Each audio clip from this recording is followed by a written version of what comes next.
Você já imaginou acordar num dia comum e descobrir que milhões de pessoas desapareceram da Terra num piscar de olhos? As ruas vazias, o caos tomando conta das cidades, e um silêncio pesado pairando sobre o mundo. Eu te pergunto, o que será daqueles que ficarem para trás, quando Jesus vier buscar a sua igreja? A Bíblia fala claramente sobre esse momento, o arrebatamento, e garante, nem todos subirão. O que virá depois, será o período mais sombrio da história da humanidade. E se você ainda acha que isso é uma história distante, cuidado, porque os sinais já estão acontecendo diante dos seus olhos. Você já parou para pensar no que vai sentir se acordar e perceber que o arrebatamento aconteceu, e você ficou? Eu lembro de uma vez, enquanto orava, me veio uma imagem muito clara. Pessoas gritando nas ruas, famílias desesperadas, carros batendo nas estradas, aviões caindo do céu. Tudo acontecendo em questão de segundos. O arrebatamento não será anunciado, ele será repentino. A Bíblia diz em 1 Tessalonicenses 4 versículo 16-17, porque o mesmo Senhor descerá do céu com alarido, e com voz de arcanjo, e com a trombeta de Deus, e os que morreram em Cristo ressuscitarão primeiro. Depois nós, os que ficarmos vivos, seremos arrebatados juntamente com eles nas nuvens, a encontrar o Senhor nos ares, e assim estaremos sempre com o Senhor. Agora imagine, a trombeta soa, e num instante, todos os salvos desaparecem. Nenhum aviso. Nenhum tempo para arrependimento. Você, que talvez tenha ouvido pregações, assistido vídeos, e ainda assim permaneceu indeciso, vai perceber que a promessa se cumpriu. Na semana passada, um irmão da igreja me contou algo simples, mas profundo. Ele esqueceu de trancar a porta de casa, e quando voltou, tudo estava aberto. Por um segundo, ele pensou, e se tivesse acontecido agora? Eu estaria pronto? Essa é a pergunta que todo cristão precisa se fazer. Você, que está ouvindo, tem certeza da sua salvação? Ou está vivendo um cristianismo de aparência? O arrebatamento não será um evento simbólico. Será literal. Real. E quem ficar, enfrentará o que a Bíblia chama de grande tribulação. Mas antes de continuar, quero te pedir algo muito importante. Se essa mensagem já está te fazendo refletir, eu te peço agora, não espere o amanhã. Deixe o seu like para que essa palavra alcance mais pessoas, e se inscreva no canal. Aqui, você encontra mensagens que despertam o seu espírito, e te preparam para o retorno de Cristo. Cada vez que você curte, comenta e compartilha, o algoritmo entende que essa mensagem precisa ser espalhada. E ela chega em quem precisa ouvir antes que seja tarde. Então, faça parte dessa missão, aperte o botão de inscrever-se agora mesmo. E se esse vídeo tocar o seu coração, escreva nos comentários: Senhor Jesus, não quero ficar para trás. Prepara-me para o teu arrebatamento. Escreva isso com fé, e deixe que cada palavra seja um ato de entrega. Imagine o mundo minutos depois do arrebatamento. Milhões de pessoas desaparecidas. Carros abandonados nas estradas, aviões sem pilotos despencando dos céus, hospitais sem médicos, e o pânico estampado nos rostos. A televisão sem explicação. Governos em desespero. As pessoas vão procurar respostas, mas nenhuma ciência, nenhum político e nenhum líder religioso conseguirá explicar o que aconteceu. A Bíblia descreve esse momento em Mateus 24 versículo 40-41, estando 2 no campo, será levado um, e deixado o outro, estando 2 moendo no moinho, será levada uma, e deixada a outra. Essas palavras não são poesia profética, são uma advertência literal. Jesus está dizendo, haverá separação. Enquanto uns subirão para a glória, outros permanecerão para enfrentar o pior período da história da Terra. E o que vai acontecer com os que ficarem? Nos primeiros dias, o desespero será total. Você verá pessoas invadindo supermercados, saqueando, chorando nas ruas, ligando para familiares que simplesmente não atendem. Muitos vão correr para as igrejas, mas estarão vazias. Pastores fiéis, líderes sinceros, desapareceram. Apenas templos cheios de bancos vazios e ecos de arrependimento tardio. Na semana passada, vi uma cena na televisão. Uma grande cidade ficou sem energia por horas. Bastou isso para que o caos tomasse conta, assaltos, medo, desespero. Agora imagine isso em escala mundial. Não será apenas uma falha elétrica. Será a ausência da luz espiritual. O Espírito Santo, que hoje refreia o mal, terá recuado. E o pecado dominará o mundo. A Bíblia avisa sobre esse tempo em 2 Tessalonicenses 2 versículos 7 e 8, porque já o mistério da injustiça opera, somente há um que agora resiste até que do meio seja tirado, e então será revelado o iníquo. Esse iníquo é o anticristo. Ele surgirá como Salvador, o homem que aparentemente trará ordem ao caos. Falará de paz, mas sua paz será uma armadilha. Muitos acreditarão nele. Ele trará um governo único, uma moeda única, uma religião única. Mas tudo será mentira. Você, que ficou, será pressionado a se curvar diante desse sistema. Tudo parecerá razoável, tudo parecerá necessário, mas por trás estará o controle absoluto. O que você faria se tivesse que escolher entre comer e negar a Cristo?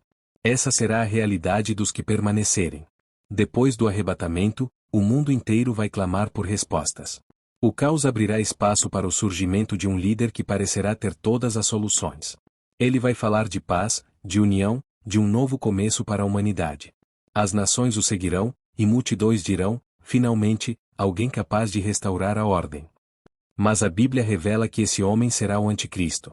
Em Apocalipse 13 versículo 16-17, está escrito, e faz que a todos, pequenos e grandes, ricos e pobres, livres e servos, lhe seja posto um sinal na mão direita, ou na testa, para que ninguém possa comprar ou vender, senão aquele que tiver o sinal, ou o nome da besta, ou o número do seu nome.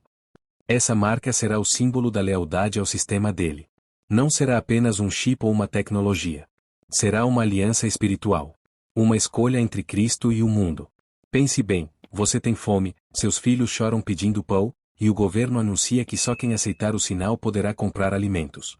Muitos vão dizer, Deus entenderá, mas não, ele já avisou. Quem aceitar a marca estará dizendo com os atos, eu rejeito o cordeiro. Na semana passada, fui ao mercado e vi algo que me fez refletir. As pessoas comprando por aproximação, sem precisar de dinheiro, apenas com um toque. Tudo rápido, prático, e pensei, o mundo está pronto. Tudo está preparado para que o controle total pareça algo natural. O anticristo vai governar com poder e sedução. Ele fará milagres falsos, trará uma falsa esperança, e enganará até quem um dia ouviu a verdade. Apocalipse 13 versículo 14 alerta.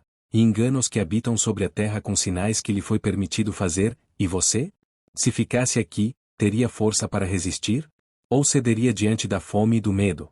Aqueles que permanecerem fiéis a Cristo nesse tempo serão perseguidos, torturados e mortos. Mas a Bíblia garante, quem for fiel até a morte receberá a coroa da vida. Quando lembro disso, sinto um peso no coração, porque ainda há tempo. Agora, ainda há chance de arrependimento. Mas depois, haverá apenas dor. Aqueles que ficarem na terra após o arrebatamento enfrentarão o período mais sombrio e doloroso da história humana. A Bíblia o chama de a grande tribulação. E Jesus descreveu esse tempo em Mateus 24 versículo 21 porque haverá então grande aflição, como nunca houve desde o princípio do mundo até agora, nem jamais haverá. Serão 7 anos divididos em duas fases. A primeira metade parecerá calma, o anticristo governará com diplomacia, prometendo prosperidade e segurança. As pessoas acreditarão que ele é o homem certo, o Messias esperado.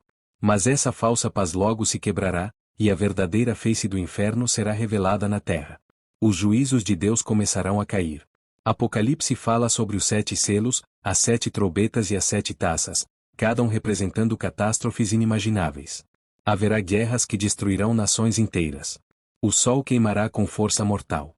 A água se tornará amarga. Terremotos engolirão cidades. E uma escuridão espiritual tomará conta de tudo. Em Apocalipse 9 versículo 6, está escrito, naqueles dias os homens buscarão a morte, e não a acharão, e desejarão morrer, e a morte fugirá deles. Imagine isso. Pessoas implorando para morrer, mas não conseguindo. Isso mostra o quanto o sofrimento será intenso. Lembro-me de um dia, há pouco tempo, quando um simples apagão deixou nossa cidade no escuro por algumas horas. Bastou isso para gerar pânico. Ninguém sabia o que estava acontecendo, os celulares sem sinal, e o medo se espalhando. Agora imagine dias, meses, anos sem luz, sem direção, sem Deus. Durante a grande tribulação, o Espírito Santo não estará mais atuando como hoje. A presença que hoje consola, orienta e convence o homem do pecado, será retirada. O mundo experimentará o que é viver sem a graça. Os que tentarem se voltar para Deus serão perseguidos, caçados e mortos. Mas mesmo nesse tempo de juízo, haverá misericórdia. Alguns resistirão e não aceitarão a marca da besta, preferindo perder a vida do que perder a salvação eterna. Você consegue imaginar o desespero de ver o mar em sangue, o céu escurecido, os astros caindo e ainda assim não poder clamar por socorro? É o que o mundo enfrentará sem Cristo. O tempo da graça está acabando. Hoje ainda há perdão. Amanhã, haverá juízo. Chegará o dia em que o sofrimento da terra atingirá o limite. O anticristo terá reunido exércitos, terá enganado multidões e declarado guerra contra tudo que ainda lembre o nome de Deus. Será o auge da escuridão. Mas no momento em que parecer que o mal venceu, os céus se abrirão. Em Apocalipse 19 versículo 11 e 14, está escrito: E vi o céu aberto, e eis um cavalo branco, e o que estava assentado sobre ele chama-se Fiel e Verdadeiro, e julga e peleja com justiça. Os seus olhos eram como chama de fogo, e seguiam nos exércitos que há no céu, em cavalos brancos, e vestidos de linho fino, branco e puro. Esse cavaleiro é Jesus Cristo, voltando em glória com os seus santos. Ele virá não mais como cordeiro, mas como o leão da tribo de Judá. O Rei dos Reis. O Senhor dos Senhores. As nações se levantarão contra ele na batalha do Armagedon, um confronto espiritual e físico, onde todo o poder das trevas será destruído. O anticristo e o falso profeta serão lançados vivos no lago de fogo, e Satanás será aprisionado. Pense nisso. Todo o sistema que hoje exalta o pecado e persegue a fé será derrubado com uma só palavra da boca do Filho de Deus. Você consegue imaginar o som desse momento? As trombetas soando, o céu se rasgando, e todo o joelho se dobrando diante do nome de Jesus? Aqueles que morreram fiéis durante a tribulação ressuscitarão para reinar com Cristo no milênio, 1000 anos de paz e justiça sobre a terra. Um novo governo, santo, incorruptível. Na semana passada, enquanto lia o jornal, vi quantas guerras e divisões assolam o mundo. Nenhum acordo de paz dura. Nenhum líder traz alívio. E tudo isso confirma: o coração humano não consegue governar sem Deus. Mas naquele dia, Cristo reinará, e a terra conhecerá finalmente o que é verdadeira paz. A pergunta é: você vai estar com ele descendo das nuvens em glória, ou vai estar entre os que tremem de medo ao vê-lo voltar? Agora, no último bloco, vamos falar sobre o destino eterno, o que acontecerá com os que aceitaram a Cristo, e o que será daqueles que o rejeitaram até o fim. Depois da vitória de Cristo, virá o juízo final. O trono branco será estabelecido, e todos os mortos que rejeitaram a salvação ressuscitarão, não para a glória, mas para a condenação. Nenhum nome será esquecido. Nenhuma palavra deixará de ser julgada. A Bíblia declara em Apocalipse 20 versículo 12 e 15: E vi os mortos, grandes e pequenos, que estavam diante de Deus, e abriram-se os livros, e foi aberto outro livro, que é o da vida, e foram julgados os mortos pelas coisas que estavam escritas nos livros, segundo as suas obras. E aquele que não foi achado escrito no livro da vida foi lançado no lago de fogo. Você consegue imaginar o peso dessas palavras? Alguns ouvirão: Vinde, benditos de meu Pai. Outros ouvirão: Apartai-vos de mim, malditos. E a diferença entre essas duas sentenças eternas é o que cada um fez com Jesus enquanto ainda havia tempo. O inferno não é um símbolo. É real. É o destino de quem recusou o amor de Deus e preferiu o mundo. Mas o céu também é real, e está reservado para quem entregou o coração a Cristo. Lá não haverá dor, nem lágrimas, nem morte. Apenas paz eterna na presença do Rei. Sabe, há pouco tempo, visitei um hospital. Vi um homem no leito, com o corpo fraco, mas com os olhos brilhando de fé. Ele me disse: Pastor, estou pronto. Porque sei em quem tenho crido.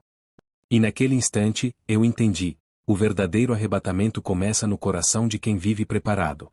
Você que está me ouvindo agora, o tempo está se esgotando. As profecias estão se cumprindo diante dos nossos olhos. O mundo está à beira do colapso.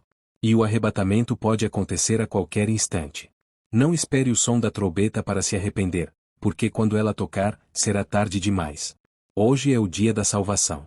Se entregue a Jesus agora. Dobre os joelhos onde estiver, peça perdão, e diga com fé: Senhor, escreve o meu nome no livro da vida. Não me deixes ficar para trás. E se essa mensagem falou contigo, deixa o teu like, inscreve-te no canal e compartilha este vídeo para que mais vidas sejam alcançadas antes que seja tarde. E se essa palavra tocou o teu coração, comenta agora: Senhor Jesus, eu te aceito e quero estar contigo quando vieres. Não adie a tua decisão. Porque enquanto muitos ainda zombam, o relógio celestial está prestes a marcar o último segundo. Cristo vem. E vem logo. Assiste também ao próximo vídeo do canal. Lá, vamos falar sobre os sinais proféticos que anunciam o arrebatamento e o que Jesus revelou sobre o tempo do fim. Enquanto há fôlego, há esperança. Mas depois que a trombeta soar, só haverá eternidade.